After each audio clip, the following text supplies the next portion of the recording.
Hello दोस्तों, welcome to success plus academy. मैं हूं सुमन चौधरी। और दोस्तों, जैसा कि आप जानते हैं, हमारी ट्राइब्स ऑफ द वर्ल्ड की सीरीज चल रही है, जिसमें हम दुनिया भर की कई यूनिक और इंटरेस्टिंग ट्राइब्स का अध्ययन कर रहे हैं। उसके इस भाग में हम बात करने वाले हैं भारत की सबसे बड़ी ट्राइब, भील ट्राइब के बारे में, जिसे द बोमैन ऑफ राजस्थान कहा जाता है। क्योंकि ये ट्राइब राजस्थान में सबसे ज्यादा संख्या में मिलती है और राजस्थान की तकरीबन 39% आबादी भील ट्राइब से मिलकर बनी है, इसीलिए इसे राजस्थान की ट्राइब के रूप में देखा जाता है। लेकिन राजस्थान के अतिरिक्त मध्य प्रदेश, गुजरात और महाराष्ट्र में भी ये अच्छी खासी संख्या में मिलने वाली ट्राइब है। साथ में इसे बोमैन भी कहा जाता है। बोमैन यानी वो लोग जो कि बो और एरो का इस्तेमाल करते हैं, तीर और धनुष का इस्तेमाल करते हैं, धनुर्धर होते हैं, तीरंदाज होते हैं। तो बेसिकली भील ट्राइब एक वॉरियर ट्राइब रही है। ऐतिहासिक तौर पे देखा जाए तो इन्होंने कई लड़ाइयां लड़ी हैं, कई बार रिवोल्ट करे हैं ब्रिटिशर्स के खिलाफ, मुगलों के खिलाफ। तो उसके लिए भी इनको जाना जाता है। प्राचीन समय में जैसे कि बाकी सब ट्राइब्स हंटिंग गैदरिंग करते थे, उसी तरह से ये भी हंटर गैदरर थे। लेकिन आज के समय इस ट्राइब ने एग्रीकल्चर को अपने चीफ ऑक्यूपेशन के तौर पे अपना लिया है। इस ट्राइब का क्या इतिहास है, क्या ट्रेडिशन है, क्या कल्चर है, किस तरीके के रिलीजन को ये लोग फॉलो करते हैं, क्या इनका पॉलिटिकल स्टेटस है, किस तरीके की भाषाएं बोलते हैं, उन तमाम चीजों के बारे में हम यहाँ पे चर्चा करेंगे। तो जैसा कि मैं आपको बता चुका हूँ, भारत की सबसे बड़ी ट्राइब है। ना केवल भारत की बल्कि साउथ एशिया के सबसे बड़े ट्राइबल ग्रुप्स में से एक है ये। तो इसका कल्चर, हेरिटेज और हिस्ट्री जानना हमारे लिए काफी इंटरेस्टिंग होगा, क्योंकि एक बड़े नंबर में पाए जाने वाले लोग हैं। तो इनके बारे में हम जान लेते हैं कि क्या इतिहास रहा है इनका।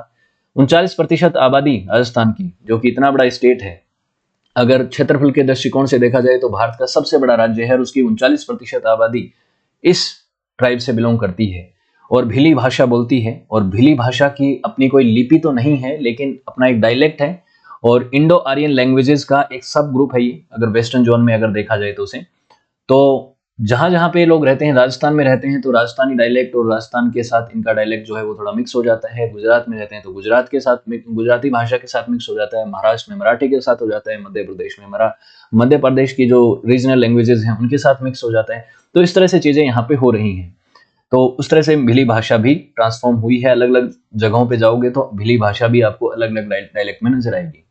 भिल जो शब्द है वो बना है बिल या विल से, और इन शब्दों का मतलब होता है बो, यानी कि जो धनुष होता है उसे बो कहा जाता है। तो उसका इस्तेमाल ये लोग करते हैं, उस तरीके का जीवन ये जीते हैं।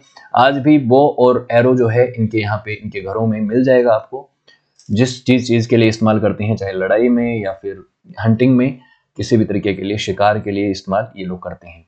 ये ग्रेट आर्चर्स रहे हैं, जो कि इनके नाम में अपने आप में बताता है, क्योंकि इनके नाम का मतलब ही है बो। तो ग्रेट आर्चर रहे हैं जो कि राजपूतों के लिए लॉयल रहे और राजपूतों के पक्ष में इन्होंने कई बार उनका साथ दिया, उनके पक्ष में लड़ाइयां लड़ी, चाहे वो मराठों के खिलाफ हो, मुगलों के खिलाफ हो, चाहे ब्रिटिशर्स के खिलाफ हो।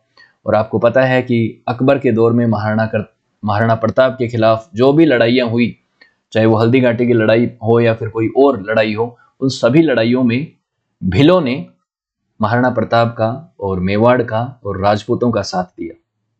तो इसीलिए इनको इनके वॉरियर स्किल्स के लिए भी जाना जाता है। आर्चर्स के तौर पे, बोमेन के तौर पे इनकी पहचान होती है। अगर बात करें हिंदू रिलीजन की, तो हिंदू रिलीजन में वैसे आप जानते हैं कि रामायण और Mahabharat religious point of view से हम उसे इतिहास मानते हैं। लेकिन जो अगर साइंटिफिक हिस्टोरिकली एविडेंस पूरी तरह से मिलते नहीं है, पूरी तरह से तथ्यात्मक नहीं है, तो उसे माइथोलॉजी कह दिया जाता है। और ये हर एक रिलीजन की जो कहानियां हैं उसे माइथोलॉजी कहा जाता है। और बहुत सी ऐसी चीजें होती हैं उसके अंदर जो ऐसी बताते हैं कि थोड़ा सा पचती नहीं है, मतलब साइंटिफिक नहीं होती, इसलिए उसको माइथोलॉजी कहा जाता है। तो इसके लिए कई बार कई लोग जो है वो नाराज हो जाते हैं कि हिंदू माइथोलॉजी आपने कैसे कह दिया रामायण को या महाभारत को। तो मैं नहीं कह रहा हूँ, ये कही जाती है बात। जो जो चीजें हैं कि इस तरीके के, कोई कह दे कि अग्नि बाण मार दिया, ब्रह्मास्त्र, इस तरीके की चीजें आज नहीं है, तो आज का लोग उसे समझ नहीं पाता, उसे पचा नहीं सकता, तो उसे माइथोलॉजी कहा जाएगा। तो रामायण और महाभारत में भी भील ट्राइब का जिक्र है। जब रामायण में कब जिक्र होता है, जब रामचंद्र जी जाते हैं वनवास में और उन्हें सबरी मिलती है और वो बेर खिलाती है। तो सबरी के लिए कहा जाता है, जो सबरी की कहानी है, तो सबरी जो है वो एक भील वुमन थी, ऐसा कहा जाता है। और उसके अलावा महाभारत में आपको एकलव्य का कैरेक्टर याद होगा। एकलव्य एक लड़का था और ये ट्राइबल था और ये भील माना जाता है। ये द्रोणाचार्य के पास गया और कहा कि गुरुवर, आप तो गुरु श्रेष्ठ हैं, मुझे भी सिखाओ, धनुर्विद्या सिखाओ, मैं भी धनुर्धर बनना चाहता हूं। लेकिन द्रोणाचार्य ने मना कर दिया और उन्होंने कहा कि मैं तो सिर्फ और सिर्फ कुरु वंश के बच्चों को पढ़ाता हूँ, उन्हीं को शिक्षा देता हूँ, और जो क्षत्रिय हैं सिर्फ उन्हीं को ही पढ़ा सकता हूँ, मैं तुम्हें नहीं पढ़ाऊंगा, मैं तुझे धनुर्विद्या नहीं सिखाऊंगा। लेकिन एकलव्य ने अपनी मेहनत से धनुर्विद्या सीखी और द्रोणाचार्य की एक मूर्ति बनाई, उस मूर्ति को अपना गुरु समझ के उसके सामने प्रैक्टिस करी, अभ्यास किया, और वो एक बहुत ही महान धनुर्धर बना। उसके बाद एकलव्य द्रोणाचार्य के सामने आता है और कहता है कि मैंने आपको अपना गुरु मान लिया था, आपने मुझे शिक्षा नहीं दी, लेकिन मैंने आप ही को गुरु मान के सारी चीजें सीखी हैं, तो आप मुझसे गुरु दक्षिणा मांग लीजिए। और यहाँ पे एक ऐसा इवेंट होता है, छल होता है, कपट होता है एकलव्य के साथ। द्रोणाचार्य उनसे एकलव्य से उसके दाहिने हाथ का अंगूठा मांग लेते हैं। दाहिने हाथ का अंगूठा जो कि एक धनुर्धर के लिए बहुत महत्वपूर्ण होता है, उसके बिना धनुष चलाना नामुमकिन होता है उस हाथ से, लेकिन एकलव्य ने उसके बावजूद भी वो अपना अंगूठा दे दिया था द्रोणाचार्य को। तो ये कहानी भी आपने शायद सुनी होगी। तो वहां पे मेंशन होता है भील ट्राइब का नाम, कि भील जो है वहां से बिलोंग करता था एकलव्य और सबरी भी। अगर देश की आबादी की बात करें तो तकरीबन 4.6 मिलियन आबादी भीलों की है। और भारत की अलग अलग ट्राइब्स का ये मैप आप देखिए, संथाल ट्राइब को हम पढ़ चुके हैं, है ना। हम सभी ट्राइब्स को आने वाले समय में पढ़ेंगे। हमने जारवा को पढ़ लिया, हमने सेंटिनल्स को पढ़ लिया, हमने यहाँ पे कुकी को पढ़ लिया। इस तरह से कई ट्राइब्स को हम ऑलरेडी पढ़ चुके हैं। और अब हम भील की बात करेंगे, जो कि आपको नजर आ रहा है कि इस क्षेत्र में रह रहे हैं, यहाँ पे भी नजर आएंगे आपको। तो काफी बड़ी भूभाग में ये लोग रहते हैं, काफी बड़ी जियोग्राफी है इनकी। राजस्थान के अगर अंदर बात करें तो इस भाग में ज्यादा रहते हैं, नीचे वाले में जो दक्षिण राजस्थान है इस क्षेत्र में ज्यादा रहते हैं। तो राजस्थान, वेस्टर्न मध्य प्रदेश, महाराष्ट्र, गुजरात और नॉर्दर्न महाराष्ट्र में आपको ये नजर आ जाएंगे, जो कि इनका मेन प्लेस है जहाँ पे लोग रहते हैं। और भी अगर आप क्षेत्र को देखें, पाकिस्तान में भी भील नजर आते हैं, और राजस्थान के इस भाग में आपको ज्यादा नजर आएंगे। जहाँ पे ज्यादा डार्क ग्रीन है वहां पे ज्यादा संख्या है। आपको नजर आ रही है कि 1 लाख से ज्यादा आबादी है इस क्षेत्रों में भीलों की। और अलग अलग क्षेत्र में पॉइंट आउट है, भील 1, भील 2, भील 3, भील 4। अलग अलग भाषाओं के डायलेक्ट हो रखे हैं इनके अलग अलग क्षेत्रों में। तो ये आपको नजर आ रहे हैं कि सब क्षेत्रों में आपको भील नजर आ रहे हैं। उत्तर प्रदेश में भी आपको नजर आ जाएंगे, दिल्ली हरियाणा में भी नजर आ जाएंगे। भारत के सभी हिस्सों में अगर आप वेस्टर्न फ्रंट की बात करें तो वहां पे काफी भील आपको नजर आ जाएंगे, जिसमें राजस्थान सबसे आगे, दूसरे नंबर पे मध्य प्रदेश, गुजरात और उसके बाद महाराष्ट्र, इन क्षेत्रों में मिलते हैं। और अगर पॉपुलेशन की बात करें, 2011 का सेंसस जो हुआ था उसमें अगर देखें तो इंडिया में तकरीबन कितना है, सैकड़ा, हजार, 10,000, लाख, 10 लाख, करोड़, 1,69,00,000 इतने लगभग भील आपको नजर आ जाएंगे। 17 मिलियन, ये यहाँ पे पीछे गलत है, 4.6 मिलियन, ये अलग है आंकड़ा, ये अलग आंकड़ा है। तो 17 मिलियन के आसपास आबादी है भीलों की। तो इतनी आबादी आपको नजर आ जाती है। तो उसके अलावा भीली स्पीकिंग रीजन जो है वो ये है, इस क्षेत्र में आपको नजर आएंगे कि भील डायलेक्ट काफी है, काफी लोग बोलते हैं भीली भाषा को। भील ट्राइब जो है वो ट्रेडिशनल साड़ी पहनती हैं औरतें, और मैन जो है वो लॉन्ग फ्रॉक और पजामा पहनते हैं, कुर्ता और पजामा पहनते हैं। उस तरीके का जो राजस्थानी कल्चर है, राजस्थान में उस तरीके का पहनावा बहुत बहुत से लोग पहनते हैं। हाईलाइटेड है इनका ट्रेडिशन कल्चर। मॉडर्न वर्ल्ड में आप जानते हैं कि काफ़ी वेस्टर्नाइज हो गया है देश, और काफ़ी वेस्टर्न कपड़े पहनते हैं, लेकिन ये अपने कल्चर और ट्रेडिशन को फॉलो करते हैं, उसी तरीके की चीज़ पहनते हैं। भील जो है वो आपको हट्टे कट्टे मिलेंगे, टॉल मिलेंगे, वेल बिल्ड है और हैंडसम फीचर्स के साथ मिलेंगे, और ब्रेव भी हैं। ऐतिहासिक अगर देखें पॉइंट ऑफ व्यू से तो इनका वेपन, इनका नाम जो भील है वो भी, इनके नाम में भी एक जो है वेपन का जिक्र है, तो ऑब्वियसली ब्रेव है, इसलिए इनका नाम ऐसा पड़ा। तो ये इनका पहनावा है, दिख रहा है आपको किस तरीके के चूड़े पहन रखे हैं, किस तरीके के गहने पहन रखे हैं, किस तरीके की वेशभूषा यहाँ पे औरतों ने पहन रखी है। यहाँ पे पुरुषों की अगर बात करें तो सर के ऊपर पगड़ी, जो एक राजस्थानी पगड़ी, ये भीलों की पगड़ी है, उस तरह से पहनते हैं। उसके अलावा कुर्ता और नीचे इनकी धोती जो होती है या पजामा जो होता है उसे पहनते हैं। उसके अलावा एटोमोलॉजी की बात करें तो बिल और विल शब्द मैंने आपको बताया था, जिसका मतलब होता है बो, और पॉपुलरली इसीलिए जाने जाते हैं कि बो और एरो का इस्तेमाल करते थे अपने जो वेपन्स में। सबसे इंपॉर्टेंट वेपन इनका था। तो बिल्लू, बिल्ला, बिल, विल, ये कई नाम आपको नजर आएंगे, द्रविडियन टेक्स्ट में भी नजर आएंगे और बाकी टेक्स्ट में भी नजर आएंगे जहाँ पे बिल और विल की बात होगी, ये इनसे बना है। अगर इनके इतिहास की बात करें तो पुराने समय पे जैसे कि सभी ह्यूमन बींग्स हंटर गैदरर्स थे, ये भी हंटर गैदरर्स थे, और ट्राइबल लोग तो एक लंबे अरसे तक हंटर गैदरिंग की प्रैक्टिस को फॉलो करते आए थे, तो आज भी इनके पास ट्राइबल का स्टेटस है। आज भी ये लोग जो हैं ऐसे एरियाज में रहते हैं, मेनली जो माउंटेन रेंज हैं उन क्षेत्रों में रहते हैं। अरावली रेंज के क्षेत्रों में ज़्यादा लोग रहते हैं, हिली ट्रैक्स जो होते हैं, माउंट्स जो होते हैं, वहाँ पे रहते हैं। वहाँ पे आपको काफ़ी मिनरल्स और ये सब चीज़ें मिलेंगी, मिनरल्स वाली साइट्स पे लोग रहते हैं। कई बार एक्सप्लॉयटेशन जब होता है उन रिसोर्सेज का, तो इनकी तरफ से उसका विरोध भी होता है कि हमारे जीवन के साथ, हमारे लाइवलीहुड के साथ छेड़छाड़ की जा रही है। ये लोग जाने जाते हैं अपनी ट्रूथफुलनेस और अपनी सिंप्लिसिटी के लिए, और आज भी नेचर के साथ जुड़े हुए हैं। तो नेचर के साथ जुड़े रहना ये ट्राइबल लोगों का, आप जानते हैं कि एक बहुत बड़ा उनका हिस्सा होता है। नेचर को वो नुकसान ना पहुंचा के नेचर के साथ जुड़े रहते हैं। अगर हम बात करें इनके इतिहास में, एक बहुत इंपॉर्टेंट पहलू है कि राणा पुंजा, जो कि एक मेरपुर के राजा थे और भील चीफ थे, और भील चीफ हरपाल भील के ये ग्रैंडसन थे, इन्होंने मदद करी थी महाराणा प्रताप की अकबर के खिलाफ जो अभियान हुए थे उनमें, तो उसके लिए इनको काफी जाना जाता है। उसके अलावा अगर कोलीज की बात करें, कोली जो ट्राइब हुआ करती थी, कोली एक ग्रुप हुआ करता था, एक एग्रीकल्चर स्टेटस वाला सोशल ग्रुप हुआ करता था, गुजरात में मेनली मिलता था। तो उसमें भील लोग थे। मेडाइवल पीरियड में अगर बात करें तो अहमदाबाद और इस क्षेत्र में इनको कोली का स्टेटस मिला हुआ था।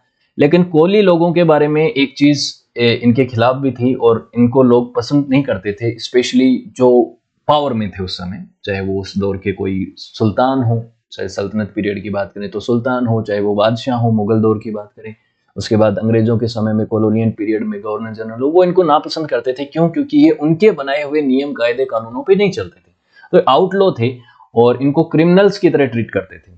क्रिमिनल जनजातियों के तौर में जो दौर था, क्रिमिनल ट्राइब्स का जो जिनको दर्जा दे रखा था कि ये ट्राइब्स जो हैं वो क्रिमिनल हैं, ये लॉ को फॉलो नहीं करती हैं, हम जो कानून बनाते हैं उनको फॉलो नहीं करते हैं, और कई सारी वायलेंसेस के केस भी ऐसे होते थे, लूट खसोट भी हो जाती थी। तो कोली जो हैं उनको इस तरह से ट्रीट किया जाता था, इस तरह से देखा जाता था, इस दृष्टिकोण से देखा जाता था। एक कोली किंगडम भी था जो कि नॉर्थ कॉनकान में जायबा पोपरा जो था वहां पे फाउंड किया गया था, जायबा पोपेरा के द्वारा फाउंड किया गया था, जो कि एक भील थे। 1342 में किया गया था। और ये जो यहाँ के चीफ थे नॉर्थ कोनकान के और जंजीरा फोर्ट के जो कोली थे, जिनका नाम था राम पाटिल, उन्होंने शिवाजी के टाइम पे शिवाजी की मदद करी थी। मराठा आर्मी के अंदर उन्होंने काम किया था।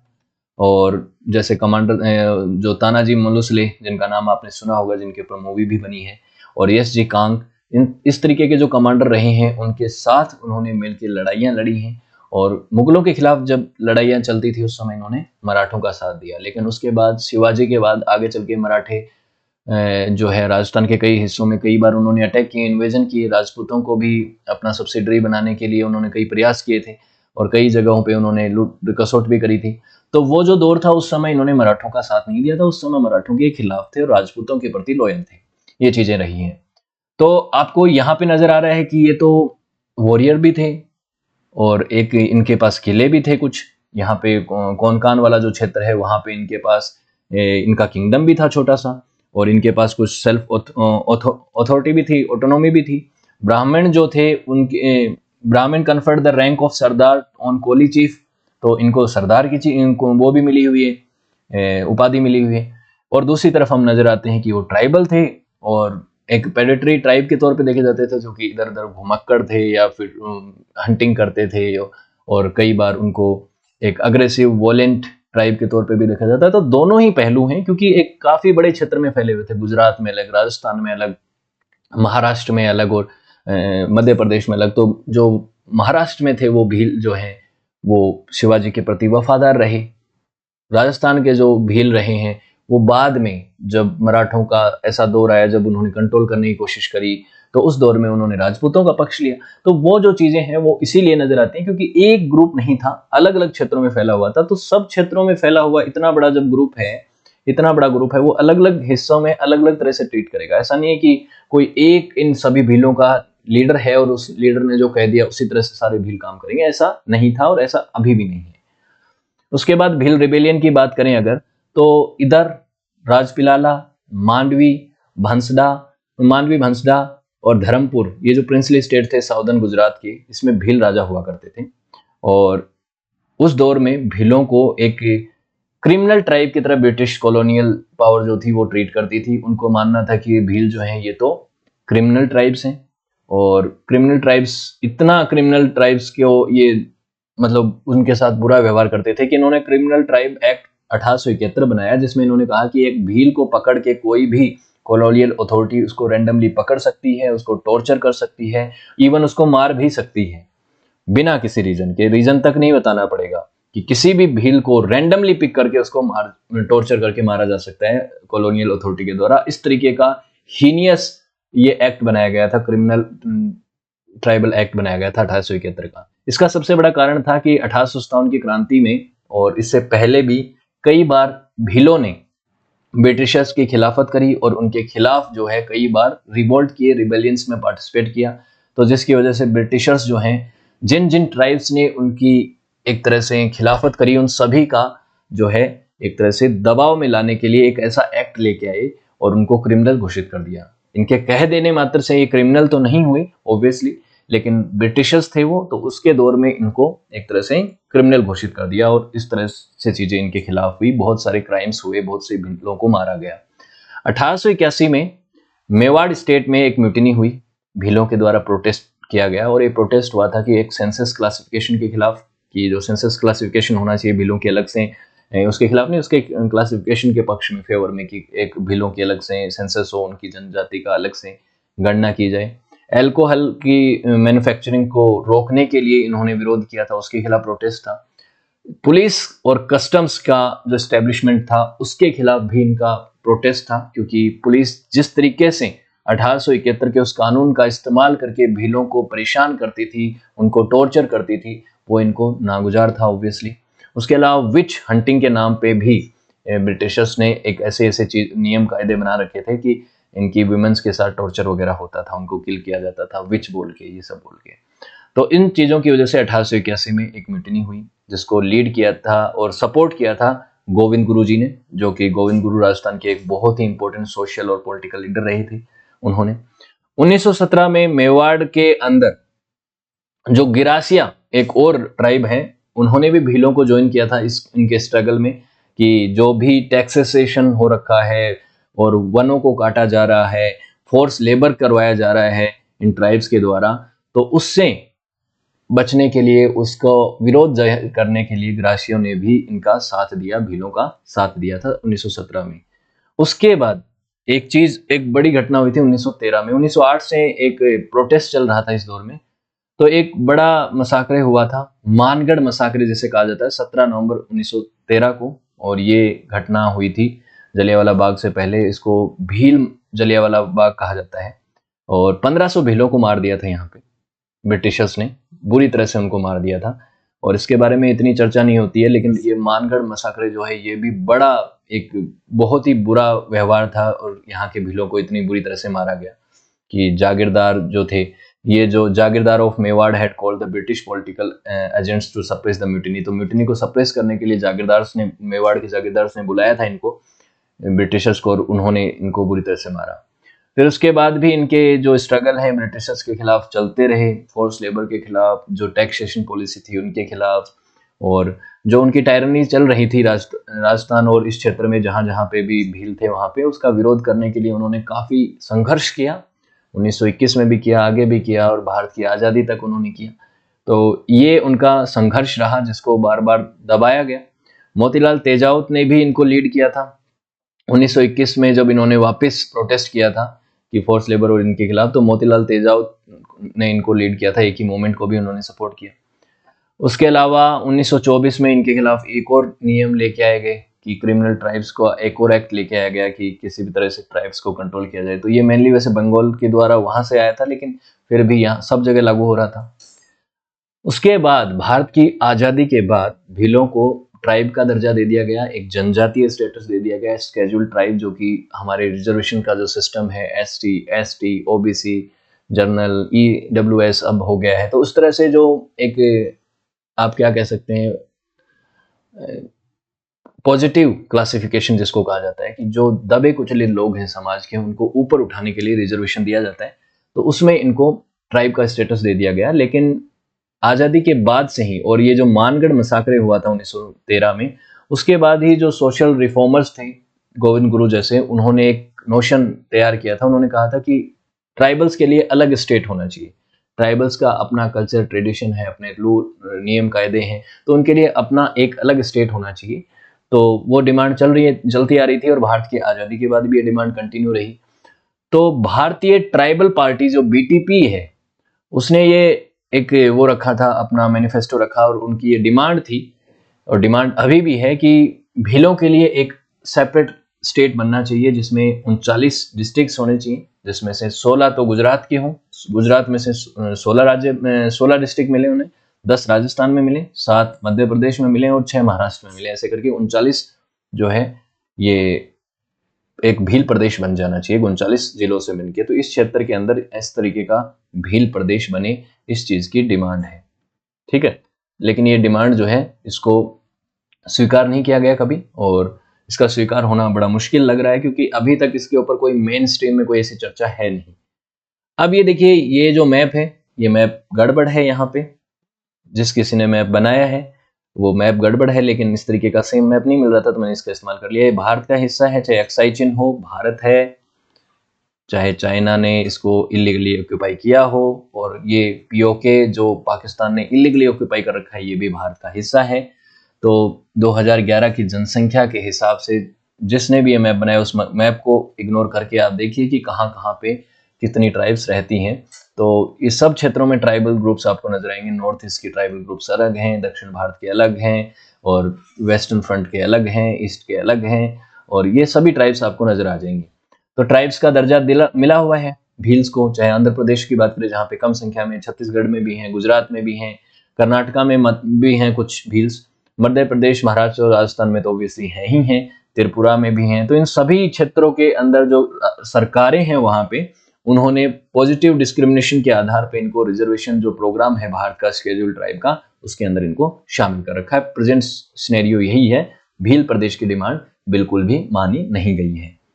ये भी लोग हैं, इनका अगर लोकल पॉलिटिकल स्ट्रक्चर की बात करें तो इनके गांव में एक हेडमैन होता है, जिसे गामेटी कहते हैं। गामेटी जो है उसके पास उनकी अथॉरिटी होती है, वो एक बड़ा मुखिया होता है गांव का, एक तरह से आप देखिए, जिसको डिसीजन मेकिंग की पावर होती है और लोकल डिस्प्यूट्स और इश्यूज को वो सुलझाता है, ठीक है, जो कि चलता है गाँव में। सभी जगहों पे आप इस तरीके की पंचायतें और ऐसी चीजें होती हैं। लैंग्वेज की बात करें तो इंडो आर्यन फैमिली की भाषा है भीली भाषा, लेकिन इसकी कोई खुद की स्क्रिप्ट नहीं है, खुद की लिपि नहीं है। लेकिन लिपि ना होने की वजह से इसे डिपेंडेंट होना पड़ता है राजस्थानी, गुजराती, मराठी और हिंदी जैसी भाषाओं पे, ताकि भीली बोलने वाले लोग अपनी भाषा को, अपने शब्दों को, अपनी डायलेक्ट के हिसाब से अपने अपने क्षेत्रों में उसको उस तरह से लिख सकें। तो जहाँ पे वो रहते हैं उसके इन्फ्लुएंस को, उसी के इन्फ्लुएंस में आके उस तरीके का उनका डायलेक्ट हो जाता है। गुजरात में रहने वाले भील गुजराती भाषा से इन्फ्लुएंस होंगे, राजस्थान में रहने वाले राजस्थानी भाषाओं में, राजस्थान में भी कई तरीके की अलग अलग भाषाएं हैं, तो उन भाषाओं का उस तरह से चीजें होती हैं। मेवाड़ी है, मारवाड़ी है, हाड़ौती है, तो उन भाषाओं के आधार पर वो लोग जो हैं उनका डायलेक्ट भी थोड़ा चेंज हो जाता है। अब बात आती है कल्चर की, क्योंकि हर एक ट्राइब का जो सबसे महत्वपूर्ण पक्ष होता है वो उसका कल्चर और ट्रेडिशन होता है। तो उनका अपना रिच यूनिक कल्चर है। भिलाला सब डिवीजन है जिसको पिथोरा पेंटिंग्स कहा जाता है। पिथोरा पेंटिंग जो है वो काफी पॉपुलर पेंटिंग्स हैं। पिथोरा पेंटिंग्स आप देख सकते हैं, ये राजस्थान के अंदर आपको नजर आ जाएंगी। और इसको पिथोरा पेंटिंग के लिए जो भौरी बाई हैं, उनको आपको पता होगा कि पद्मश्री तक का अवार्ड मिला हुआ है। तो रामनाथ कोविंद जी ये जो भौरी बाई को अवार्ड दे रहे हैं, ये एक बहुत बड़ी आर्टिस्ट हैं भौरी बाई। तो इन्होंने, ये पहली भील आर्टिस्ट हैं जिन्होंने रेडीमेड कलर और पेपर्स का इस्तेमाल करके इस तरीके की आर्टिस्टिक फॉर्म में चीजें बनाई हैं। ये मल्टी कलर डॉट फिलिंग का इस्तेमाल करके पेंटिंग्स बनाते हैं। तो लाडोबाई, भूरीबाई, शेर सिंह, राम सिंह, दाबू बरिया, इस तरीके के कई भील आर्टिस्ट आपको नजर आ जाएंगे राजस्थान और इस क्षेत्रों में। तो ये इनकी पेंटिंग का हिस्सा है। उसके अलावा राजस्थान में घूमर जो नृत्य है वो पूरे राजस्थान में पॉपुलर है, लेकिन इस डांस की शुरुआत भील ट्राइब ने करी थी। और सरस्वती माता को एक तरह से सम्मान देने के लिए घूमर डांस किया जाता था, और इनका ये फोक डांस बहुत महत्वपूर्ण है कि पूरे राजस्थान ने इसको अपना लिया। राजस्थान की फोक नृत्यों में सबसे पॉपुलर नृत्य है ये। और घूमर को वुमेनहुड का सिंबल माना जाता है, कि जो लड़कियां हैं, यंग लड़कियां, जब इस डांस में पार्टिसिपेट करती हैं बड़ी होकर, तो उसको डिक्लेयर किया जाता है कि ये एक स्टेप है, विमेनहुड की तरफ अपना प्रोसेस आगे बढ़ने का, कि एक गर्लहुड से विमेनहुड की तरफ ट्रांजिशन है, उसमें ही घूमर कर सकते हैं। घूमर का अपना पहनावा होता है और अपना तरीका होता है, और आपने तो देखा ही होगा घूमर काफी पॉपुलर है, सारे देश के सभी हिस्सों में जानते हैं लोग घूमर के बारे में। उसके अलावा इनके यहाँ पे एक कोक्यूबिन रिलेशनशिप होता है, जिसमें एक इंटरपर्सनल और सेक्सुअल रिलेशनशिप होता है एक मैन और वुमेन के बीच में, लेकिन उनके शादी का कोई रिवाज नहीं होता कि शादी करनी जरूरी नहीं है। तो एक तरीके का एक लिव इन टाइप रिलेशनशिप, अलग तरीके का। तो इनके ट्राइबल कल्चर में भी इस तरीके की एक प्रोग्रेसिव, आप इसको सोच मान सकते हैं। अगर आप समझते हैं इस चीज को, आप वो मानते हैं या नहीं, कोई इसे एक्सेप्ट करे या ना करे, लेकिन इस तरीके का कल्चर इनका है, ठीक है। तो ये भी इनके यहाँ पे है, जो कि एक काफी आगे की चीज है। उसके अलावा क्विजीन की बात करें, खान पान कैसा है, तो मक्का, मेज खाते हैं, गेहूं खाते हैं ओबियसली, ओनियन, गार्लिक, चिल्ली, ये सब चीज़ें इनके यहाँ पे इनके फील्ड्स में ये उगाते भी हैं। और वीट राइस का भी इस्तेमाल करते हैं, फेस्टिवल्स पे ज़्यादा इस्तेमाल करते हैं राइस का, वैसे नॉर्मली वीट और मेज ही खाते हैं। उसके अलावा सेल्फ मेड बो, एरो, स्वॉर्ड्स, नाइफ्स, इन चीज़ों का इस्तेमाल करते हैं। उन्हीं वेपन्स, उन्हीं चीज़ों से ये अपना जो है चीज़ें, प्रकृति से जो डिपेंडेंट चीज़ें हैं, चाहे वो खान पान है, चाहे पेड़ पौधों पे फ्रूट्स वगैरह, उनसे भी इन्हीं चीज़ों का इस्तेमाल करके ये उनसे निकालते हैं, क्विजीन्स अपने बनाते हैं, उसको प्रिपेयर करते हैं। और they profoundly use alcohol distilled by them from flour mahua, इस फ्लोर का इस्तेमाल करके एक इस तरीके का एल्कोहल बनाते हैं। भील ट्रेडिशनली नॉन वेजिटेरियंस हैं, नॉन वेजिटेरियंस चीज़ें खाते हैं, ओबियसली हंटर गैदरिंग की प्रथाओं को फॉलो करते आ रहे थे, और तो उस चीज़ों को फॉलो करते ही हैं।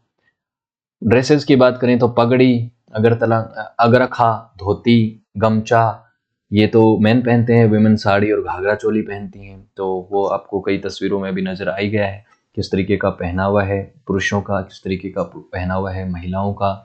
उसके अलावा इनके कड़ा, बाजूबंद, चेन, रिंग्स, करदानी, इस तरीके की चीज़ें पहनते हैं, हसली, रिंग्स, झुमके, इयररिंग्स, ये सब चीज़ें जो हैं वो पहनते ही हैं।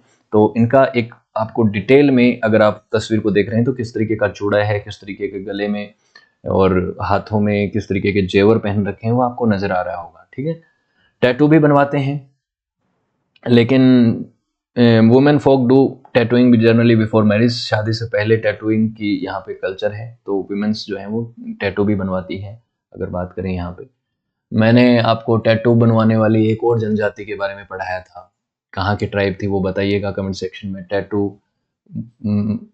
हेड हंटर्स के बारे में पढ़ाया था, वो एक नॉर्थ ईस्ट की बड़ी इंपॉर्टेंट ट्राइब है, वो भी वीडियो जरूर देखिएगा। फेथ और वर्शिप की बात करें तो इनके यहाँ पे लोकल डाइटी होती है, जिसे ग्राम देव कहा जाता है, गांव का एक तरह से देवता, जिनमें कई सारे देवता हैं, जाति देव, कुल देवी, है ना। तो इस तरीके के देवता हैं, ये तो चीफ मेन डाइटीज हैं। लेकिन उसके अलावा इनके और लोग देवता हैं जिनकी भी पूजा करते हैं, जैसे भाटी देव हैं, भिलत देव हैं, बाबा देव हैं, कारकुलिया देव हैं, गोपाल देव हैं, भाग देव हैं, भैरव देव हैं, इंदेल देव हैं, महादेव हैं, महादेवल हैं, तेजाजी हैं, और लोथा माई हैं, तेचमा हैं, और का चिचमा हैं, काजल देव हैं। इस तरीके के कई देवताओं की ये लोग पूजा करते हैं, और कई देवताओं को प्रसन्न करने के लिए अलग अलग तरीके के ट्रेडिशन, कल्चर, रिचुअल्स को भी फॉलो करते हैं। तो उनकी मूर्तियां आपको नजर आ जाएंगी, अलग अलग इनके क्षेत्रों में आप जाएंगे तो वो मूर्तियां नजर आएंगी। सुपरस्टिशियस बिलीफ में भी मानते हैं कई तरीके के, इस तरीके की चीज़ों में। भोपा जो होते हैं उनको मेंटल, फिजिकल और साइकोलॉजिकल ट्रीटमेंट के लिए ये उनको मानते हैं, उनकी रिस्पेक्ट करते हैं, एक तरीके के वैद की तरह उनको मानते हैं ये। तो वैद तो जैसे वैसे आप जानते हैं कि वैद जो होता था वो तो आयुर्वेद को फॉलो करता था, लेकिन ये भोपाज और ये इस तरीके के जो तांत्रिक और तंत्र मंत्र करके और चीज़ों को करके इस्तेमाल करते हैं, तो उन चीज़ों में बिलीफ है, वो थोड़ा सा बैकग्राउंड आप उस तरीके का जान सकते हैं। भैंसासुर जो है एक भील जो लोग हैं वो बफेलो की पूजा करते हैं, उसकी वर्शिप करते हैं, तो भैंसासुर भी एक इम्पोर्टेंट है। भील लोग जो हैं वो ज्यादातर मेजोरिटी में जो लोग हैं वो हिंदुइज्म को फॉलो करते हैं, लेकिन क्रिश्चियनिटी, इस्लाम में भी आपको नजर आ जाएंगे। लेकिन रिलीजन के अतिरिक्त, रिलीजन जो इनका है, चाहे वो हिंदुइज्म में फॉलो करें, लेकिन उसके बाद भी अपने इस कल्चर और अपने इन देवताओं को मानते हैं, रीजनल देवताओं को मानते हैं। चाहे क्रिश्चियनिटी में है तो भी ये मानते हैं, इस्लाम में है तो भी बहुत से लोग मानते हैं। फेस्टिवल्स की बात करें तो ज्यादातर हिंदुइज्म में है, तो राखी, नवरात्रि, दशहरा, दिवाली, होली, इन सभी फेस्टिवल्स को भी लोग जो है वो मानते हैं। और आखा तीज है, नवमी है, हवन है, माता की छलावनी है। इस तरीके के ट्रेडिशनल फेस्टिवल्स को भी मानते हैं। सावन माता की जतर है, दिवासा है, नवाई भगोरिया है, गैल है, गार है, धोबी है, संजा, इंदेल, दोहा, इस तरीके के कई सेरेमोनियल जील्स हैं इनके, जिसको बड़े इंथुजियाज्म के साथ ये लोग फॉलो करते हैं। भील कम्युनिटी जो है उदयपुर में, वो गावरी फेस्टिवल भी फॉलो करती है होली के बाद। तो इस तरीके के कई फेस्टिवल्स को भी ये लोग मानते हैं, जिसमें नृत्य होते हैं अलग अलग तरीके के, अलग अलग जो इनकी पोशाक हैं जो ये फेस्टिवल्स पे पहनते हैं वो करते हैं, अलग तरीके के फोक डांस वगैरह होते हैं, जिसमें अलग अलग चीज़ें की एलिमेंट्स भी इस्तेमाल करते हैं, जैसे लाठी डांस, ढोल, बहुत तरीके की चीज़ें इस्तेमाल करते हैं। बैटल डांस है, भगोरिया डांस है, दीपावल डांस है, हंटिंग डांस है। तो इस तरीके के डांस को इस्तेमाल करते हैं। और उसमें म्यूजिकल इंस्ट्रूमेंट्स में हारमोनियम, सारंगी, कुंडी, बांसुरी, अपंग, कजरिया, तबला, झांझ, मंदाल, थाली, इस तरीके के म्यूजिकल इंस्ट्रूमेंट्स को भी बजाते हैं। तो भील डांसर्स आपको नजर आ जाएंगे इस तरीके की चीज़ें करते हुए। तो होपफुली आपको चीज़ें क्लियर हुई होंगी, वीडियो अच्छा लगा होगा, भील ट्राइब के बारे में जानने को बहुत कुछ मिला होगा। तो अगर वीडियो अच्छा लगा तो लाइक, शेयर और कमेंट कीजिएगा, बताइएगा आपको कैसा लगा। साथ ही सक्सेस प्लस एकेडमी की एप्लीकेशन को जरूर डाउनलोड कीजिएगा। यहाँ पे आपको वीडियोस की PDF मिल जाएंगी, इनसे रिलेटेड वीडियो लेक्चर्स मिल जाएंगे, और साथ ही आपको सक्सेस प्लस एकेडमी के प्रीमियम कोर्सेज भी एक अप्रोप्रिएट प्राइस में एक्सेसिबल होंगे। और इन वीडियो लेक्चर्स के साथ साथ आपको उनके नोट्स और उनसे रिलेटेड टेस्ट भी मिल जाएंगे, ताकि आप अपना आकलन भी कर सकें। चैट सेक्शन के माध्यम से आप मुझसे पर्सनली जुड़ सकते हैं। आपका कोई भी डाउट हो, कोई भी सजेशन हो, उसका मोस्ट वेलकम है। मैं उसका जवाब दूंगा जितना जल्दी से जल्दी हो सके। तो सभी प्लेटफॉर्म्स आपके लिए ओपन हैं, आइए, जुड़िए। और यहाँ तक आपने वीडियो देखा उसके लिए आप सभी का शुक्रिया। मिलते हैं अगले वीडियो में।